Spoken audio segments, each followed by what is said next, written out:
Hello வைஸ் exam சீரியஸ்ல final day final exam என்னன்னு பாத்துருவோமா? வண்டி எடுத்து போய் 50 ரூபாய் டேங்க் ஃபுல் பண்ணிட்டு வண்டி எடுத்து விட்டு விட்டுனால எப்பவும் போல வேகமா போய் வெட்டி அதாக வந்து சொன்னோம். அப்புறம் இந்த ஃபைனல் பார்ட்ல அதிக ஃபன் எதிர்பார்க்காதீங்க. பிகாஸ் 5th செமஸ்டரோட ஃபைனல் எக்ஸாம், அதனால கொஞ்சம் பீலிங்கா இருக்கு. ஒரு வழியா வண்டியை பார்க்கிங்ல விட்டுட்டு நம்ம மண்டையை வறுத்துன்னு செய்திருந்தோம். பிகாஸ் நம்ம தான் ஒரு அழகு மைனர் குஞ்சில்ல.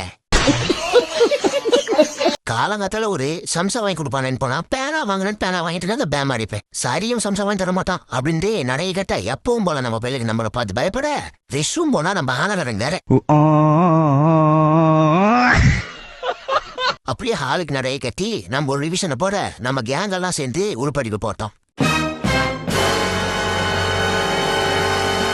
எப்படி ஹால் டிக்கெட் எடுத்து எக்ஸாம் ஆள் கிளம்ப எக்ஸாம் எழுதிட்டு விட்டு விட்டு நோட 3 மணி நேரம் உட்காந்து எழுதுறோம். தான் தெரியும் என் பிரச்சனை முட்டிக்குன்னு வந்துருச்சு. ஒரு வழியா முக்கியமான வழியா முழு நிம்மதியோட முடிச்சுட்டு டிபார்ட்மெண்ட் இது வேலைன்னு சொல்ல அங்க போய் அதை முடிச்சுட்டு கிளைமேட் நல்லா நச்சு நான் அப்படியே கிளம்பியாச்சு. பாய் பாய்.